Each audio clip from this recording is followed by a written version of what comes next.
Bendiciones, hermanos. Hoy tengo el gusto y tengo el placer de tener a mi hermano Cairo José en Panagia TV. Bienvenido, hermano Cairo. Muchas gracias, José Manuel, por la invitación. Ya teníamos rato que la habíamos pospuesto varias veces, pero gracias al Señor que se pudo dar. Así es, así es. Para los que no lo sepan, pues Cairo es el autor del portal de apologética Cuculmeca, que lo podéis encontrar eh, en la web a través de Google. Además, dejaré en la descripción la dirección de ese portal de apologética en el cual tengo el gusto y el placer de también escribir mis, mis temas apologéticos. Hace ya bastantes años que el hermano pues me invitó a eso y para mí es un placer de tener un hermano como Cairo José, una persona preparada dentro del mundo de la apologética aquí en Panagia, y vamos a tratar un tema precioso sobre la virginidad perpetua de María, pero desde un punto de vista teológico no es novedoso, sino que es pocamente visto. Novedad no existe, en verdad, la revelación es una, pero sí es una parte más del desarrollo, ¿verdad?, de esta mariología sobre la virginidad perpetua de María. Y el hermano Cairo pues nos va a hacer una exposición preciosa. No quiero adelantar nada, sino que sea él el que nos haga esa introducción.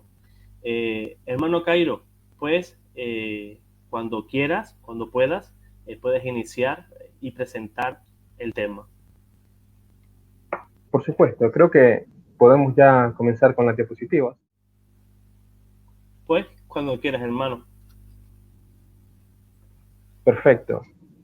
Bueno, muchas gracias nuevamente, José Manuel, pues, por la invitación a tu canal, que es un canal que ha tenido un desarrollo totalmente grandioso a través de los años. Me acuerdo cuando todo empezó y ahora la cantidad de personas a las que has llegado y has bendecido por la gracia de Dios que te ha usado de herramienta ha sido bastante grande. Te doy gracias pues porque me diste la oportunidad en este caso de participar en tu canal para explicar este tema, y también te adelanto y te digo gracias por pues haber aceptado la invitación a participar en el blog de Cuculmeca Apologética, donde has escrito muchísimas cosas, y también reitero tu invitación a todas las personas de Panagia Televisión a que entren a la página web. Ahí hay muchísimos escritos de apologética, de teología, de filosofía, mariología, cristología, franciscanismo, ateísmo, etcétera. Hay bastante escrito. Ahí está el testimonio también de José Manuel por escrito, por el que si es más de leer y menos de ver videos, entonces ahí puede ver el testimonio de José Manuel por escrito. En esta ocasión, lo que voy a explicar de manera breve es una crítica textual a Juan capítulo 1 versículo 13, que es uno de los textos más leídos, pero digamos que tiene un detalle tan precioso que cuando uno lo conoce puede llegar a profundizar más en el misterio del dogma de la virginidad perpetua de la Santísima Virgen María. En sí, una crítica textual, podemos pasar a la segunda diapositiva.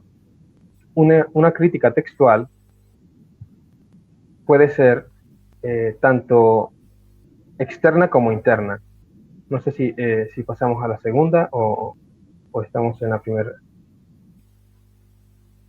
diapositiva.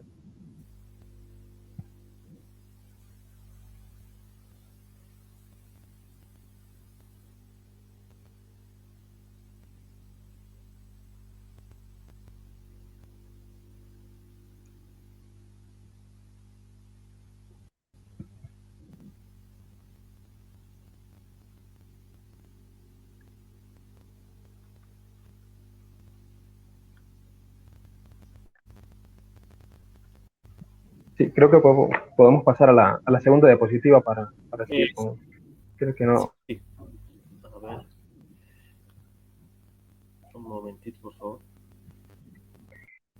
Me voy a tener que quedar siempre en la diapositiva, pues como vuelva hacia atrás, pues como vuelvas hacia atrás, no me deja compartir de nuevo. Oh, perfecto, perfecto. Hay que estar siempre puesto en Sí, la diapositiva. me debo de quedar aquí. Aquí estamos.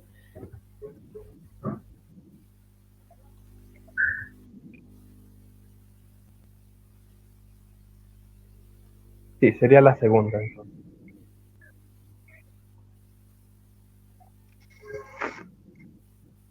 La crítica externa puede ser, perdón, la crítica textual puede ser externa o interna. Crítica textual en sí es el estudio de cierto pasaje bíblico, puede ser un pasaje específico, un versículo en específico o un capítulo en general, a la luz de lo que nos dice la historia de los padres de la iglesia, los padres apostólicos, los códices y demás escritos de los primeros siglos, en el caso de la crítica textual externa, sobre un texto en específico que nos ayuda a corroborar la autenticidad del texto que leemos hoy en la actualidad. Cuando alguien hace crítica textual de un texto, lo que hace es criticar el texto en sí con las evidencias históricas que tenemos. Esa es la crítica externa. Uno determina que ese texto es válido y que así fue escrito por los hagiógrafos, en este caso por San Juan, evangelista, y así lo leían los cristianos en el primer siglo. Y en cuanto a la crítica textual interna, lo que hace es analizar los escritos del autor en sí mismo para determinar que ese escrito tiene las tonalidades y las palabras que ese escritor suele usar en sus propios escritos y que no es un añadido posterior que se introdujo en este texto. Entonces, lo que vamos a hacer hoy es una crítica textual a Juan, capítulo 1, versículo 13. La primera parte de esta exposición es la crítica textual per se, y después vamos a verle su sentido cristológico y mariológico más que nada en este caso. Podemos pasar a la tercera diapositiva y observamos el texto de Juan, capítulo 1, versículo 13, según la Nestrea Land 28, y bueno, y una traducción. Vamos a leer la traducción, que es la traducción que aparece en la mayoría de las Biblias. Cualquier persona que tenga una Biblia la puede leer de esa forma. Y dice así: los cuales no de sangre, ni de voluntad de la carne, ni de voluntad de hombre, sino de Dios, fueron nacidos. Pueden haber variaciones, pero el punto central de la mayoría de las traducciones es que este texto hace referencia al bautismo, por el cual los cristianos nacemos de nuevo, no de sangre ni de voluntad de la carne, ni voluntad de hombre, sino que nacemos a través del Espíritu Santo. ¿Sí? El exorcismo es, el bautismo es un exorcismo, ¿no? Es algo así. Sin embargo, la propuesta de esta crítica es que este texto no debería leerse así, debería leerse en singular, no decir los cuales, sino el quién. El texto en griego que propone la Nestlé Aland está en plural.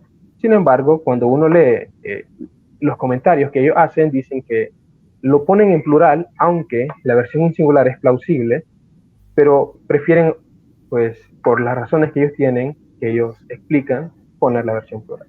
Pero bueno, vamos a ver qué es la diferencia entre poner singular y plural. Vamos a pasar a la siguiente diapositiva.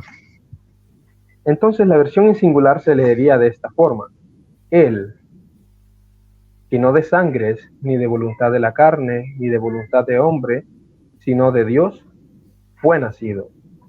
Cambia completamente el significado de la frase. Ahora ya no somos los cristianos, ahora es él.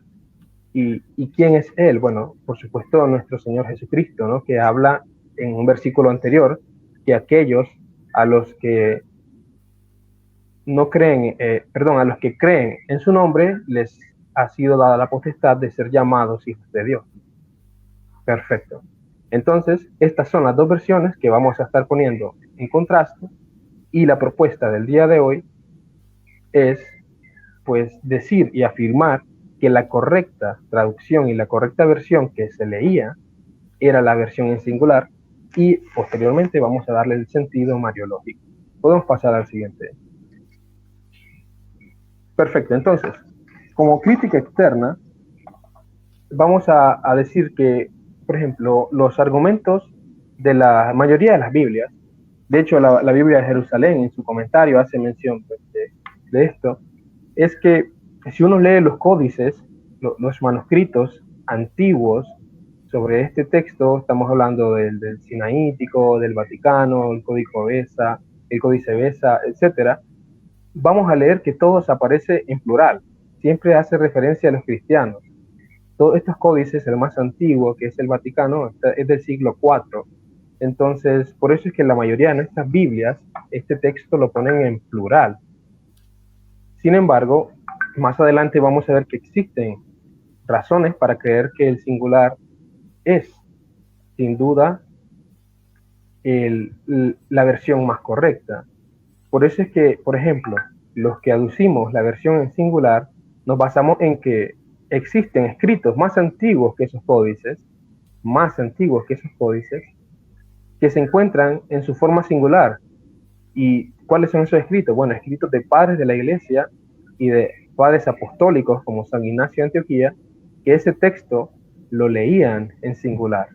Entonces aquí tenemos un dato muy interesante. Parece que antes del siglo IV el texto se leía en singular y parece que luego del siglo IV se comenzó a leer en plural y eso es lo que quedó en los códices. Entonces, bueno, podemos pasar al siguiente, a la siguiente diapositiva. Entonces la pregunta importante es, ¿cómo se leía ese texto en el segundo siglo? En el segundo siglo menciona de Fiore Simeo, que en el diccionario de Mariología, dice, en toda la cuenca del Mediterráneo, Siria con San Ignacio de Antioquía, Egipto, Orígenes, África del Norte, Tertuliano, Roma, Hipólito de Roma y Justino, y en Galias, Ireneo, ellos lo leían en singular, y estamos hablando de personas del siglo II. Incluso San Ignacio de Antioquía, que logró estar un poco en el siglo I, pues cuando era un poco más pequeño. Ya de eso ha hablado nuestro hermano José Manuel, ha hablado sobre San Ignacio de Antioquía.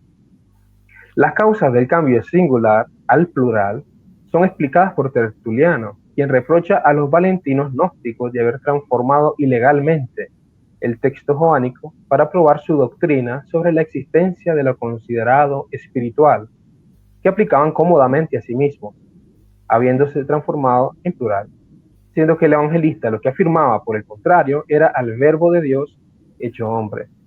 Pues los valentinos eran un grupo muy especial dentro de ese siglo, que pues ellos decían que Jesucristo pues no tomó nada de la Virgen María precisamente porque el nacimiento de los verdaderos cristianos era un nacimiento totalmente espiritual, ¿no? Y eso es muy propio de los gnósticos.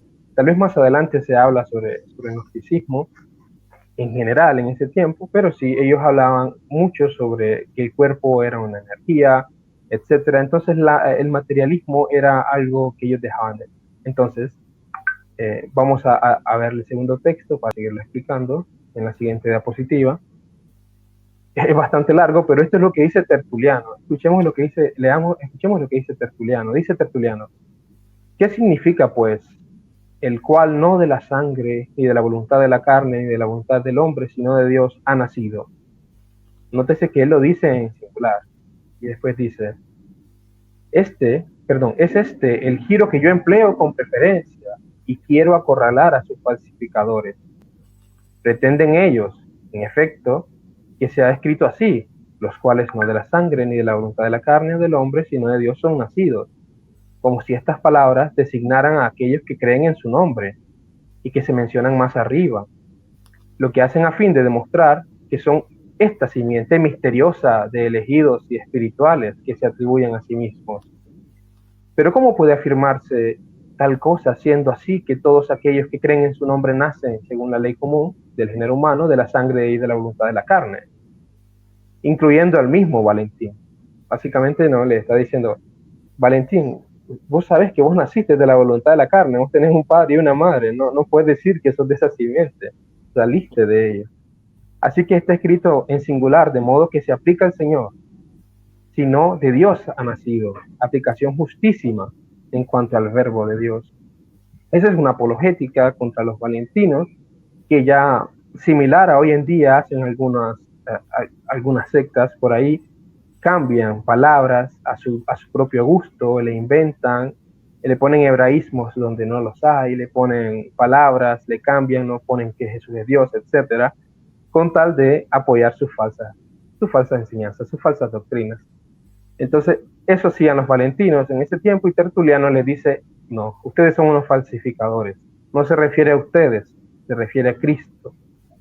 Entonces, ahí tenemos, todo esto es crítica textual externa, porque son cosas que están fuera de la Biblia, es histórico, ¿sí? Y Tertuliano, pues antes del siglo IV ya lo leía en singular, y ya habían falsificadores en ese tiempo, y él ya los está batallando. Podemos seguir en la siguiente. Bueno, existen otras pruebas más, ¿verdad? Que no vamos a ver, porque si no se nos va a hacer demasiado largo, pero se pueden ver, por ejemplo, en el Códice Veronense, ¿verdad? En algunos papiros siríacos, en el Liber Comicus, ¿verdad? Que es liturgia del siglo VI en este caso, algunas versiones coptas y etíopes de la Epístola Apostolorum, que son pues algunas especies de catequesis de los primeros siglos, y también se encuentran en los escritos de algunos padres de la Iglesia. Por ejemplo, podemos seguir con la siguiente diapositiva. La Epístola Apostolorum menciona, ¿no?, que lo que se dice en negrita: la Virgen María se ocultó en sus dolores de parto por el Espíritu Santo y nació no por los deseos de la carne, sino por voluntad de Dios.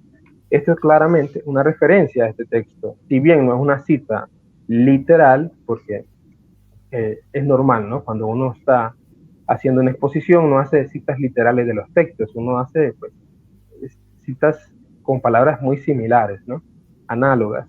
Podemos seguir con la otra diapositiva. Por ejemplo, San Ignacio de Antioquía hace una referencia a algo sutil, pero que haciendo ese texto en paralelo sí hace referencia y dice: él, Jesús, es verdaderamente del linaje de David, según la carne, pero hijo de Dios por la voluntad y poder de Dios.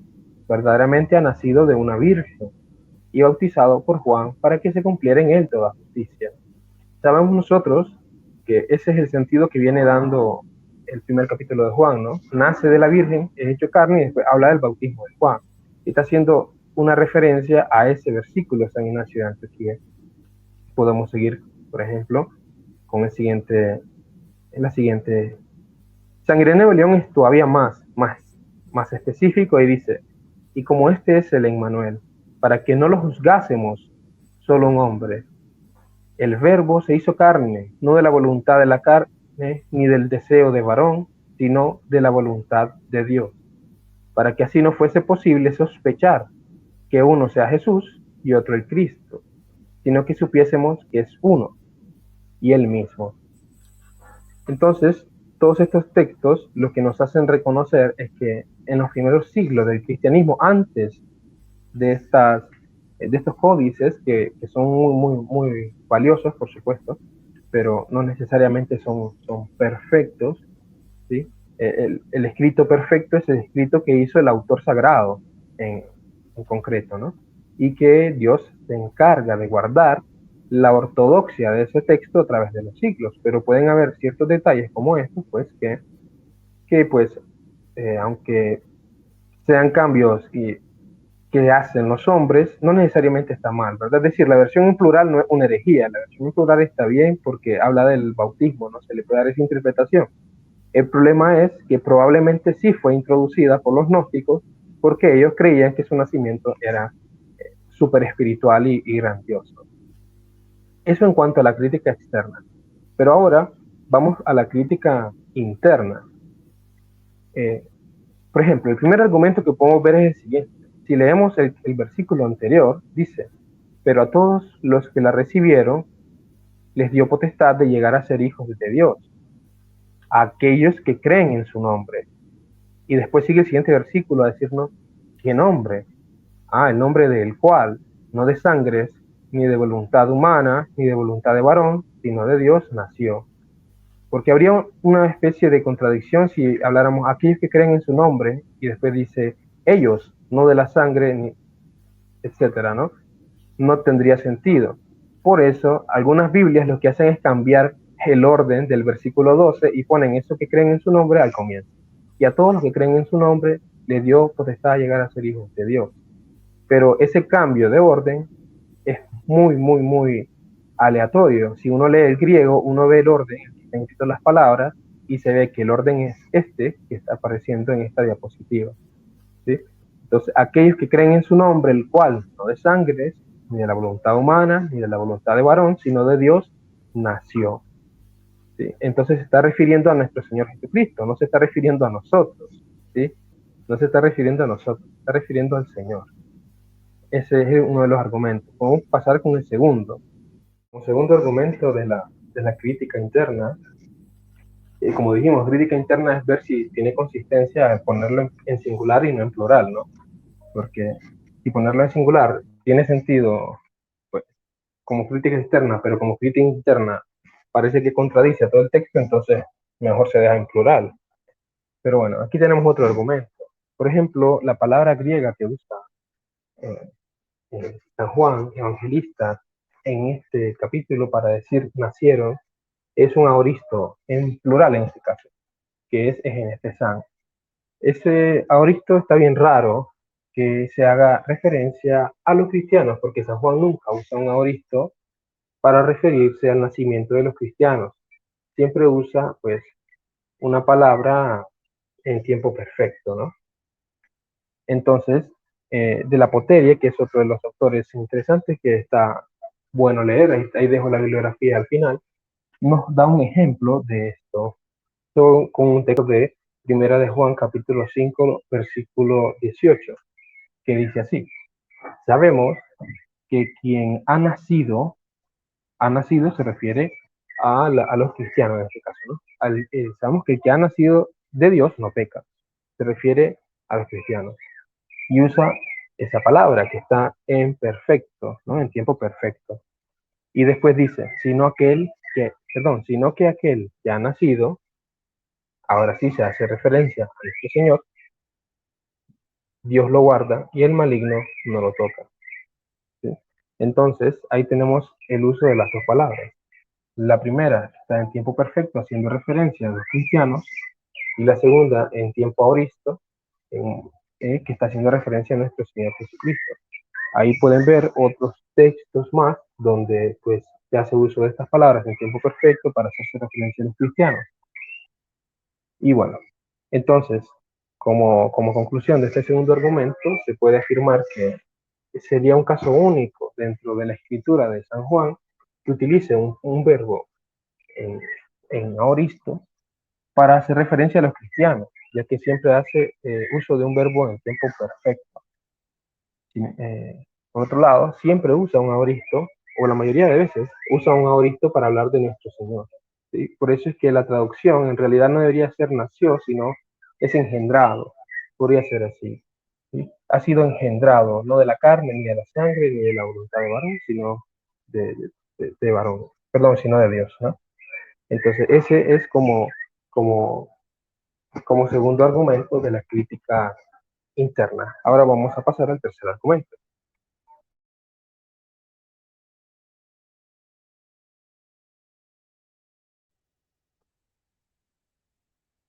Perfecto. Entonces, como tercer argumento, podemos decir lo siguiente. Eh, la escritura nos dice que en el versículo 12,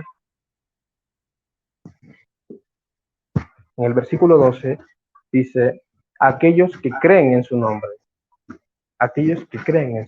dice la expresión, ¿no? Onoma auto, ¿no? Auto hace referencia al nombre de la misma persona a la que se han estado refiriendo. Entonces, el versículo 12 explica, a aquellos que han creído en su nombre, le ha dado derecho a ser hijos de Dios. Pero claro, como había mencionado anteriormente, el orden es, le ha dado la potestad de ser hijos de Dios a aquellos que creen en su nombre. Y luego dice, a el cual no de la carne, perdón, no de la sangre, ni de la voluntad de varón, ni de la voluntad de, de la carne, sino de Dios, ha sido engendrado, ¿no? Obviamente, alguien puede decir, bueno, no, es que ya logos es un nombre, etcétera. Bueno, no, logos no es un nombre, es una función, ¿no? Porque San Juan ya había hablado de logos, ¿no? En el principio era el logos y el logos estaba con Dios y el logos era Dios. Entonces, no, el logos es una función, el ser que comunica, ¿no? Palabra o verbo, la expresión, la unión de Dios con los hombres. Entonces, el versículo 2, el punto aquí es que hasta el versículo 12, San Juan no ha hablado de quién es ese logos, no ha dicho quién es. Y en el versículo 12 dice, aquellos que han creído en su nombre, y lo sigue describiendo. El nombre de aquel que no nació de la carne, de la sangre, ni de la carne, ni de voluntad de varón, sino fue de Dios. ¿Sí? Entonces, eh, después de haber hecho esta descripción detallada del logos, ya viene y nos habla de su nacimiento. Ya se va adentrando San Juan dentro de la explicación de quién es el verbo de Dios y nos dice en el versículo 14, y el verbo se hizo carne. ¿Sí? ¿Y cuándo se hizo carne? Es una pregunta. Bueno, cuando fue engendrado por Dios en la carne por su propia voluntad. Entonces, el nombre que Juan nos revela aquí es el unigénito del Padre. ¿Sí? Entonces, como tercer vía de crítica interna, podemos decir que el texto tiene totalmente lógica cuando vemos que San Juan está hablando de nuestro Señor Jesucristo, no está hablando del bautismo de los cristianos, ¿sí? No está hablando del bautismo de los cristianos, está hablando de nuestro Señor Jesucristo y lo está describiendo a él. Ahora, ya que pues he brindado algunos de los argumentos para afirmar que este texto debe leerse en singular, ¿sí? Pero no habernos cansado con todo eso, vamos a pasar a el sentido mariológico de esto, ¿no? Una vez que ya decimos que el texto se lee en singular y no en plural, entonces, ¿qué es lo que cambia en el sentido mariológico? ¿Qué es lo que cambia? Así que vamos a pasar a la siguiente diapositiva.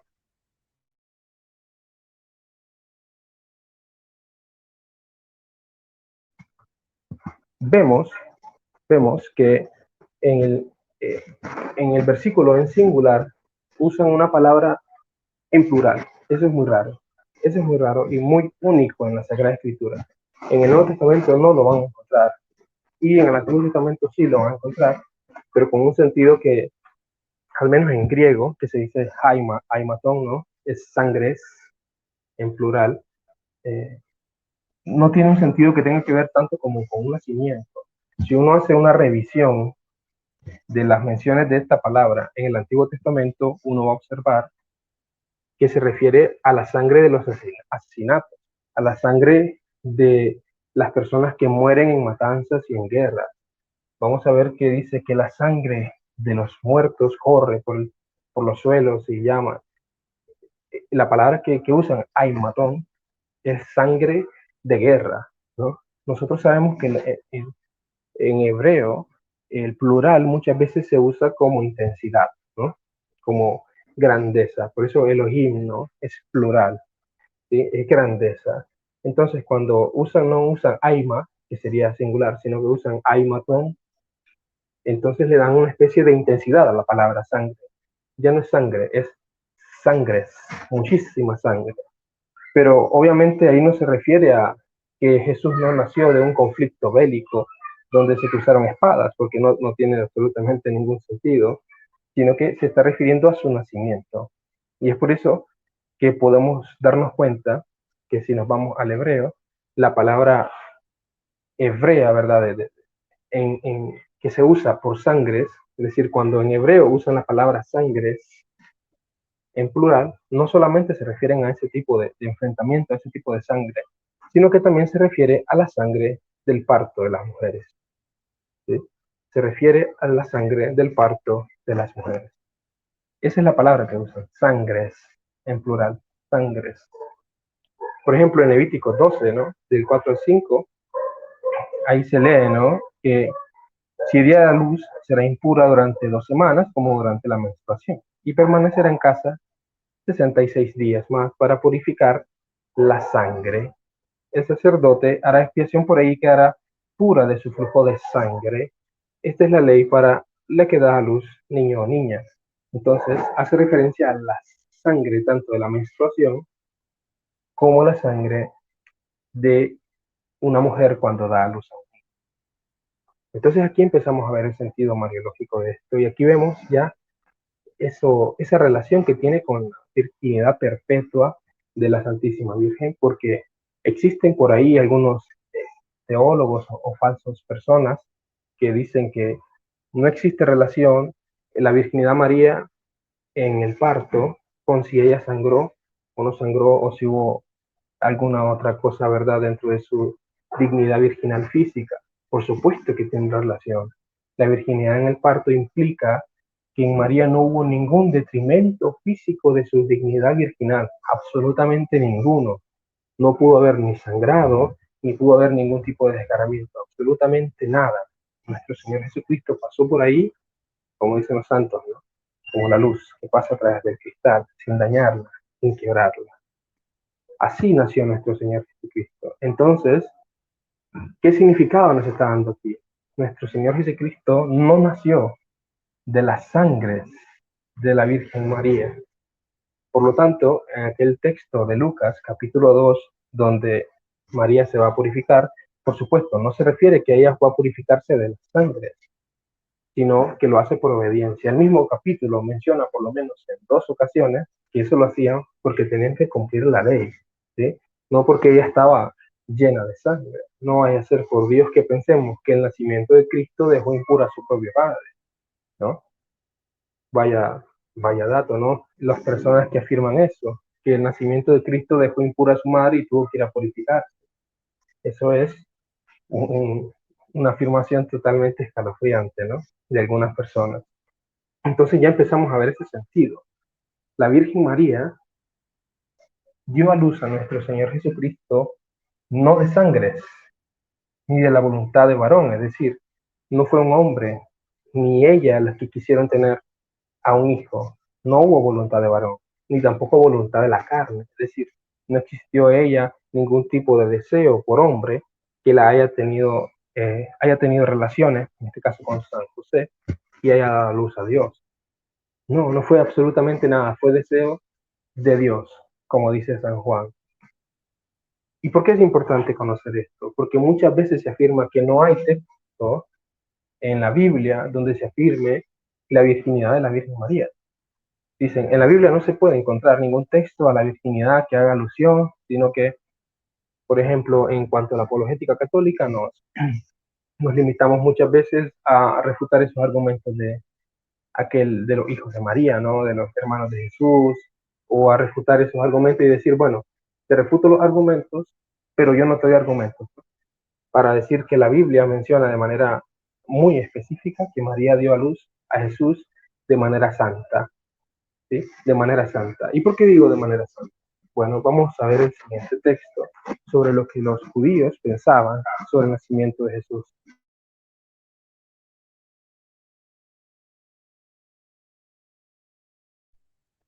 Cuando nosotros leemos lo que los judíos pensaban sobre el nacimiento de Jesús, pues a él le llamaban, ¿no?, en los escritos de los judíos de ese tiempo, podemos leer que lo llamaban Bentinidad, ¿no?, el hijo como maldito, ¿no?, el mamzer, el maldito, el rechazado, el hijo impuro. ¿Por qué? Porque ellos intentaban negar eso. A los judíos no les conviene que nuestro Señor Jesucristo haya nacido así, porque sus profecías los contradecirían a ellos, ya que ellos de alguna manera esperaban que Jesucristo o que el Mesías naciera de una mujer virgen, ¿sí? De hecho, si uno lee las tradiciones judías, uno mira que, por ejemplo, se habla que la madre de Moisés, Dios le devolvió la virginidad para darle a luz a Moisés. Eso es unas cosas que increíble, ¿no? Los judíos tenían esa visión sobre sus profetas y entonces, viendo a los cristianos decir que Jesús nació de una virgen, a ellos les daba celo.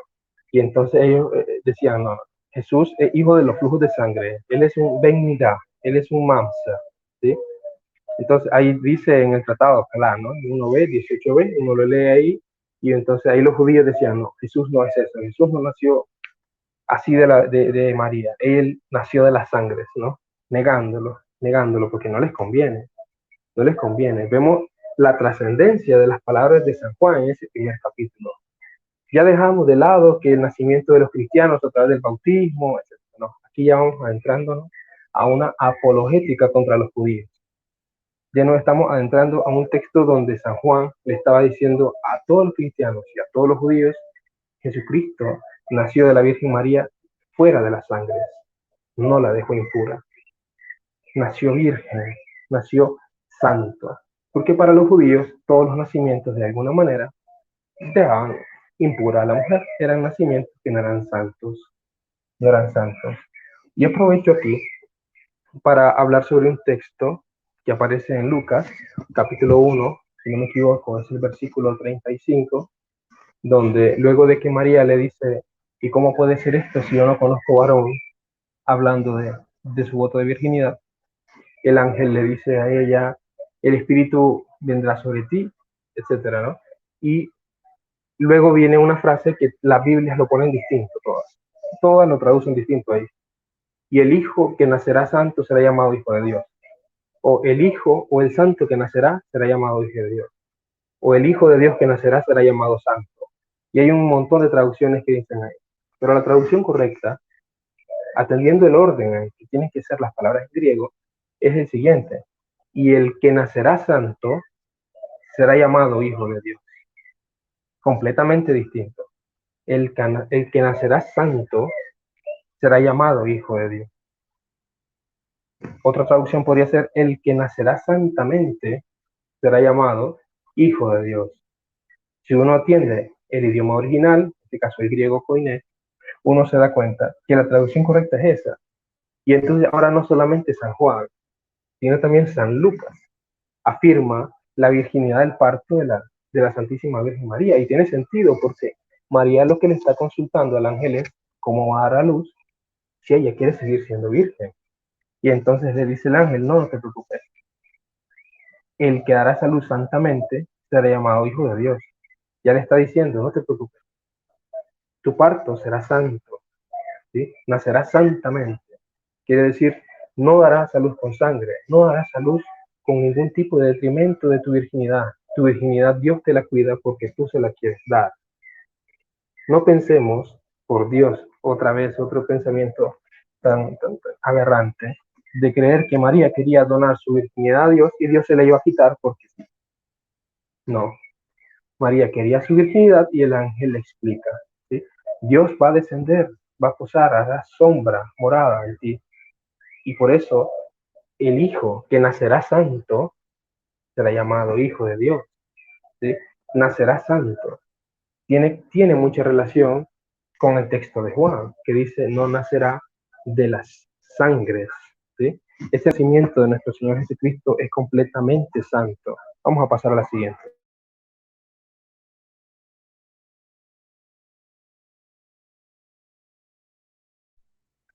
En conclusión,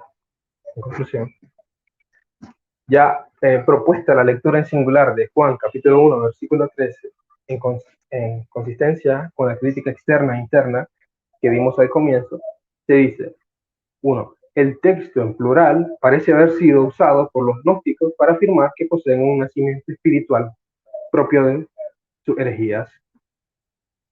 2. El texto en singular también pudo haber sido aprovechado por los gnósticos para negar la humanidad de Cristo. Eso es un hecho también. El hablar que Jesús no nace, si no nace de las sangres, es decir, para algunos gnósticos, que Jesús no era un humano, nació súper espiritual, ¿no? Súper espiritual, y entonces no tomó nada de María. Así que ese texto también lo pudieron haber usado a favor los mismos gnósticos, otro grupo de gnósticos que hablaban de que el nacimiento de Jesús había sido completamente como un eón, ¿no? Como una energía. Así que los dos textos tienen sus problemas con los gnósticos, porque el que hereje agarra de guía de donde quiere, ¿no? Entonces, ese texto, tanto en singular como en plural, pudo haber sido aprovechado, ¿sí? Ahora, la expresión el que no nació de sangre, el que no nació de sangre, tiene un componente semítico fuerte, indicando que esa persona a la que se refiere el texto no tuvo un nacimiento absolutamente normal, sino milagroso, ¿sí? Ya estamos hablando que San Juan Evangelista está tratando sobre un tema que a muchos le hace vueltas la cabeza. El nacimiento de Jesús fue milagroso. Algunos dicen, no, fue un nacimiento normal, fue un nacimiento como el otro. A ver, por supuesto, ¿no? María le dio a luz, porque es una madre, ¿no? Dio a luz, dar a luz es algo normal. Pero la manera en que dio a luz fue milagrosa, porque como dice San Juan, no fue de sangre, ni de la voluntad del varón, ni de la voluntad de la carne, sino de Dios. Y como dice San Lucas, ese que nacerá santamente será llamado Hijo de Dios. Notas el paralelismo entre los dos textos. No nacerá de la sangre, sino de Dios. Y San Lucas, el que nacerá santo será llamado Hijo de Dios. ¿Sí? Los dos hablan de su nacimiento santo y después de su filiación divina con Dios, con el Señor. La palabra plural, sangre, hace referencia a la sangre de las madres cuando dan a luz a sus hijos, recayendo en una pureza ritual. ¿Sí? Entonces, ya vemos que esa es una pregunta muy interesante que se le puede realizar a los estudiosos, incluso a los protestantes, ¿no? ¿Por qué usa la palabra sangre en plural? Si la palabra sangre en plural solo es utilizado para eso, además de para sangre de matancina, de guerras, que obviamente no está fuera de contexto, no se refiere a eso, se refiere a la sangre de las mujeres cuando dan a luz. Entonces, ¿qué quiere significar eso? Sino que María no dio a luz entre sangre. ¿Qué puede significar sino eso, sino lo evidente? ¿Qué excusa van a dar? No hay excusa. No hay excusa. San Juan es muy claro. Él no nació de las sangres de la Virgen María, porque la Virgen María dio a luz virginalmente, milagrosamente, santamente, como decía San Lucas. Entonces, el texto de Juan capítulo 1, versículo 13, como tal, es una muestra directa en los evangelios de la virginidad antes del parto y durante el parto, siendo uno de los testimonios más valiosos que poseemos en día y súper valiosos, sin duda, pero poco conocidos. Como lo mencionaste al comienzo, José Manuel, esto no es ninguna novedad, que los textos los tenemos ahí desde hace milenios, ya estaban ahí, ya Tertuliano ya lo estaba defendiendo en ese momento. Esto no es ninguna novedad, pero casi no se habla. Y es bueno que los católicos tengamos en cuenta este tipo de detalles, porque la virginidad y parto de la Santísima sí aparece en la Escritura. Ahí está la virginidad en el parto. En Juan capítulo 1, versículo 13, y también en Lucas capítulo 1, versículo 34, si no me equivoco, ese es el versículo. Ahí aparece. Solamente hay que indagar a la luz del Espíritu Santo en los idiomas antiguos, con sus detalles, haciendo este tipo de críticas, para que lleguemos a alcanzar una pequeña noción, por lo menos, de ese santo misterio que hoy proclamaron los papas como dogma y que los católicos estamos alegres en profesar como creencia nuestra, porque amamos a nuestra Santísima Virgen María, Madre de Dios, y a las enseñanzas de la Iglesia, que nunca comete errores, aunque a muchos les duele. Con esto puedo terminar. Así es, hermano. Como dijiste anteriormente, ¿verdad? Hay incluso personas católicas que llegan a negar este extremo, ¿verdad? Ellos dicen que no caen en herejía porque respetan el dogma. Y el dogma, ¿qué es lo que dice? De la virginidad perpetua de María, que ella fue virgen antes, durante y después. Ellos niegan no las dos partes primeras, sino la tercera parte, ¿verdad? Después del parto. Ellos dicen, como tú perfectamente has explicado, ¿verdad? Que Jesús sí nació, ¿verdad? De sangres. Jesús nació de sangres. O sea, está negando no el dogma completo, pero sí están negando esa parte del dogma, ¿verdad? El dogma o lo coges completo, o coges el pack completo, o lo dejas, ¿verdad? Hay muchos estudiosos, muchos teólogos, ¿verdad? Que afirman que María, pues, sí tuvo un detrimento físico en el momento del parto de Jesús. No soy hereje porque la Iglesia no ha dicho o no declara como dogma de fe esa última parte, pero es que el dogma o lo coges todo o no podemos coger una pequeña parte, ¿verdad? Y Cairo pues ha explicado el tema de una manera magistral. Yo creo que para los hermanos pues es un tema, ¿verdad?, muy interesante, y además tienen la oportunidad de tener este vídeo, que cualquier cosa que no puedan entender o que se les pasa en el momento pueden retroceder el vídeo, tienen los textos, ¿verdad?, tanto en español como en griego, y pueden hacer comparaciones con diferentes traducciones de Biblia, ¿verdad? Y tratar de profundizar un poquito más sobre este tema. Me parecía genial tocar este tema en este mes de mayo, ¿verdad? En este mes de María, y por fin se dio esa oportunidad de abordar ese tema sobre la virginidad perpetua de María, y en ese último extremo, ¿verdad?, del dogma, después del parto. Recordemos que San Lucas era médico, ¿verdad? Y él dejó por escrito en su evangelio, ¿verdad? Siendo médico no lo va a engañar nadie, sino que más se lo explicó la misma María. Dicen que el Evangelio de San Lucas es el Evangelio de María, porque él entrevistó a María y puso por escrito todo lo que María le explicó. Ahí no son palabras de Lucas, ahí son palabras de María bajo la pluma de San Lucas. Y San Lucas explica, ¿verdad?, que María dio a luz a Jesús, y de manera inmediata, pues, envolvió en pañales al niño. Yo no soy mujer, yo no sé lo que puede doler o no puede doler un parto. Las mujeres que estén aquí, que sean madres, pues sí sabrán. Yo imagino que un parto hace 2000 años, pues, tendría que ser bastante traumático, y más en las condiciones o no condiciones de higiene, cero, cero medicina, cero anestesia, cero nada, ¿verdad? Y San Lucas nos dice que eso, que Jesús nace y de manera inmediata María envuelve al niño en pañal. Yo creo que cualquier mujer que haya dado a luz, yo soy padre, y mi mujer, cuando dio parto a mi hijo, estuvo casi 2 semanas en cama. Imagínense si mi mujer hubiera querido envolver en pañales al niño, no hubiera podido.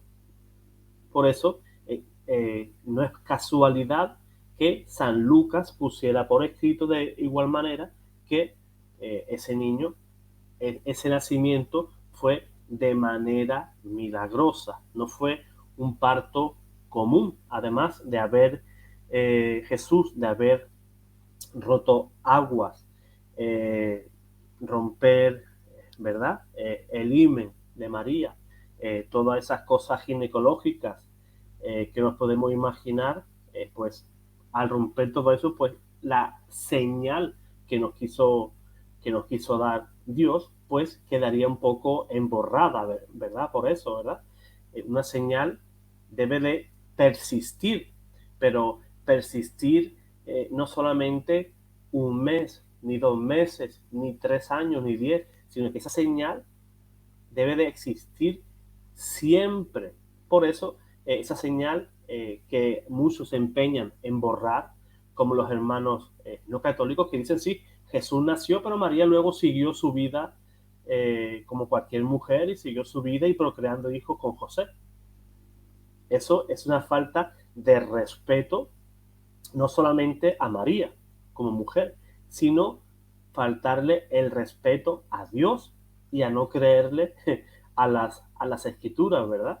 No tiene sentido que Dios nos prometa una señal y María, pues, pariera como cualquier mujer de vecino, ¿verdad? Eso no tiene ningún sentido, ¿verdad? Y carece totalmente de apoyo escriturístico, y una falta de piedad totalmente aberrante. Pues, hermano Cairo, Ah, sí, sí, es Eh, correcto lo que dice. Sí. Muchas personas se proyectan, ¿no? Creen que ellos son la Virgen María y como ellos sentirían esos deseos de la carne para estarse teniendo relaciones con su marido, Así porque es, por supuesto que no está mal tener relaciones con marido, pero el problema es que ellos no son la Virgen María, como dice San Juan, ¿no? Ellos no tenían deseos de la carne, así es, no había deseos ahí de varón, ni de hombre, ni de nada. ¿Sí? Hay una gran diferencia entre las personas que hablan de la Virgen María y la Virgen María. Ellos hablan de lo que ellos hubieran hecho. Está bien.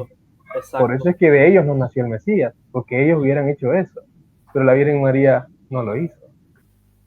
exacto. Que se proyecten totalmente. ¿Cómo va a estar José y María en un dormitorio, los dos a solas, ¿verdad? Como dice el padre Luis Toro, la cacha chola, ¿verdad? y, y no hagan absolutamente nada, ¿verdad? Incluso lo dicen con un tono de burla, ¿no? ¿Cómo van a estar? Si José seguramente era hombre, sí, pero la función de José no era procrear hijos, ¿verdad? Sino dar ese apoyo legal a Jesús, para que Jesús tuviera un padre y para que se cumpliera todas las profecías, ¿verdad? Sino que tenía que ser, ¿verdad? Un vástago que surgiera, ¿verdad? De la dinastía del rey David. Por eso San José era el custodio del niño y el custodio de María. Todo lo que salga de eso, pues, eh, es totalmente ganas de menoscabar, ¿verdad? La dignidad de María y, eh, y tratar de insultar de esa manera a Dios.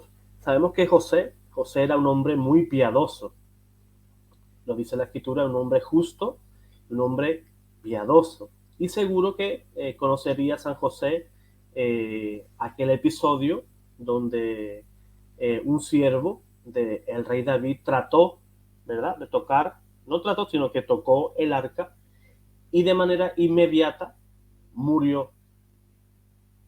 José, hombre piadoso, eh, un ángel le dijo, no temas, toma a María, toma a su hijo, que lo que de ella es nacido es de Dios. Él sabía que todas las profecías se cumplían en María, el nuevo arca de la alianza, ¿verdad?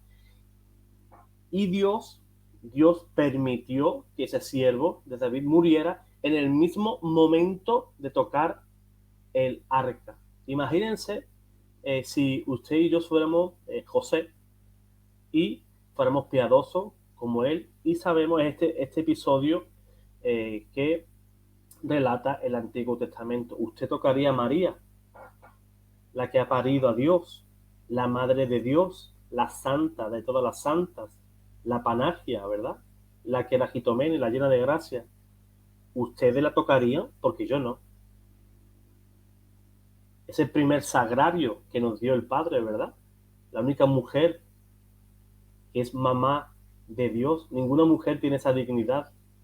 Los protestantes, Esther, que si Sara, que si Eva, pero los protestantes hasta tienen más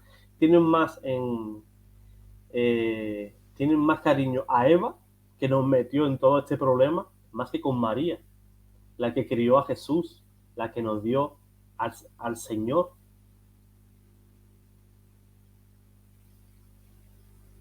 Todo lo que huela, ¿verdad? Eh, a María, pues ellos lo rechazan. Y como siempre, María siempre se ha encontrado con la defensa de la iglesia y hoy, en este día, pues se ha encontrado a ese guerrero que la defienda, ¿verdad? A nuestro hermano Cairo José, que ha sacado esa espada para poner en relieve, para aclararnos ese versículo de San Juan que tan bellamente, pues, demuestra que María es virgen también después del parto. Aunque muchos estén ahora pataleando, ¿verdad? Si algún teologuillo pueda ver este vídeo, pues Si patalea, pues es bueno porque está haciendo ejercicio físico y eso le va a sentar bastante bien. Pues, hermano Cairo, Sí.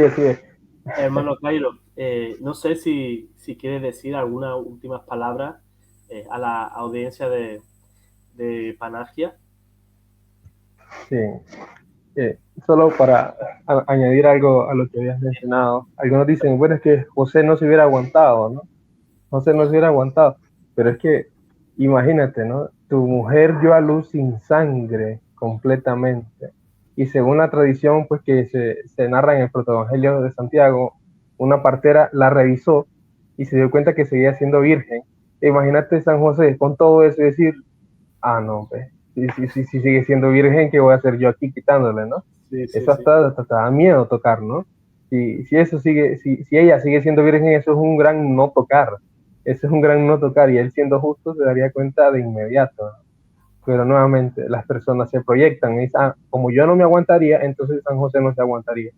No, Exacto. nada que ver, nada que ver. Bueno, muchas gracias, José Manuel, por haberme invitado. Estuvo bastante Gracias a ti, interesante, considero gracias a yo. ti, hermano.